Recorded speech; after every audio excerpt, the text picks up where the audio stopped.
Bonjour, bienvenue à la conférence Afrique 25. Nous sommes avec un de nos fellows, Arsène Tungali, qui vient de la RDC. Bonjour Arsène. Bonjour. Alors dites-moi tout, comment avez-vous entendu parler d'Afrique? En fait, ça fait plusieurs années.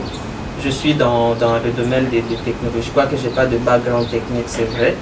Mais quand même, je participe aux réunions sur la gouvernance de l'Internet. Donc, je suis un acteur quand même de la société civile qui travaille sur des questions de policy ou de politique de l'Internet. Alors, c'est quand on apprend, on parle beaucoup plus de ces questions-là que j'ai entendu parler de Afrinic. J'ai fait aussi partie, j'ai été aussi fellow à ICANN, donc j'ai pris part à quelques réunions de ICANN. Et bien sûr, là, on parle de Afrinic comme le registre africain. D'accord. Est-ce que c'est votre première réunion à Afrinic? Oui, exactement. Je suis heureux d'être à Afrinic 25. Alors, qu'est-ce que vous attendez de cette réunion? Parce qu'on est au premier jour. Ouais, en fait, comme j'ai essayé à quelques reprises, je crois une ou deux fois de postuler, mais jamais été retenu comme fellow. Et quand on m'a retenu cette fois, je me suis dit, waouh, c'est une opportunité bonne pour moi de pouvoir apprendre un tout petit peu sur quel type de ressources est-ce que Afrinic offre à l'Afrique. Je suis membre de la communauté et je me suis dit, en tant que Congolais, qu'est-ce que je peux bien apprendre de Afrinic pour savoir le rôle d'Afrinic en tant que registre au niveau de l'Afrique. Donc certains sujets qui m'intéressent, c'est le management de CERTS, et c'est d'ailleurs la session dans laquelle je suis actuellement en formation. Mais aussi il y a les questions de IPv4, la transition vers IPv6. Pourquoi est-ce qu'on doit quitter IPv4? Pourquoi est-ce qu'on doit aller à IPv6? Quel est l'état actuel de l'Afrique par rapport à l'IPv4? Est-ce qu'on est déjà prêt à aller à IPv6? Est-ce qu'on a déjà fini IPv4? Donc autant de questions qui m'ont amené ici et pour lesquelles je voudrais avoir des réponses. C'est très intéressant. Je voudrais aussi savoir, vous m'avez dit que vous avez toujours été actif dans la gouvernance d'Internet. Qu'est-ce que vous pouvez dire à d'autres Africains pour qu'ils soient plus involved dans le processus?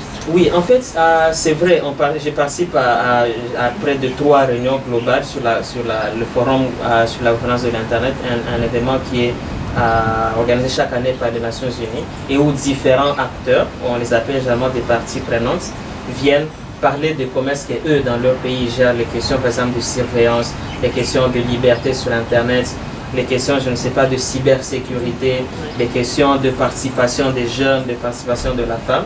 Autant de questions qui sont traitées et chaque représentant, il essaie tout plus ou moins de parler de ce qui se passe dans son pays.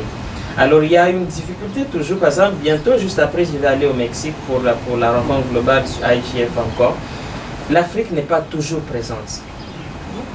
Et on se pose la question pourquoi c'est vrai, il y a les difficultés, on ne sait pas voyager pour aller vers ces réunions, ou bien on est moins informé, parce que il y a le problème de l'Afrique qui n'est pas bien connecté. Le taux de pénétration de l'Internet il est encore très bas au niveau de l'Afrique actuellement.